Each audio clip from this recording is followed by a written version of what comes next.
Pahayag ni Ombudsman Jesus Crispin Remulla na nagpadala siya ng feelers para makipag-usap sa pamahalaan.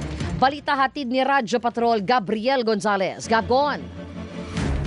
Rika at Chef, sa mensahe sinabi ng legal counsel ni Ko na si Attorney Rui Rondain na walang ipinadadalang kinatawa ng dating mambabatas para makipag-ugnayan sa pamahalaan.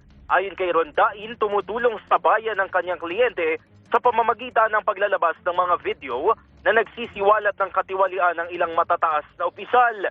Pero hindi naman umano ito pinapansin ng administrasyon. Itinanggi rin ng dating mambabatas na nag-alok siyang magsauli ng pera sa pamamagitan ng restitution dahil wala naman umano siyang ninakaw. Nakahanda rin na niyang umuwi ng bansa ang dating kongresista sakaling wala ng peligro sa seguridad. Nauna nang sinabi ni Ombudsman Remulla na may pagnanais ang kampo ng dating kongresista na makipag-usap sa pamahalaan. Pero dapat muna siyang magsauli ng bilyon-bilyong pisong ninakaw umano na pera para kausapin ng pamahalaan.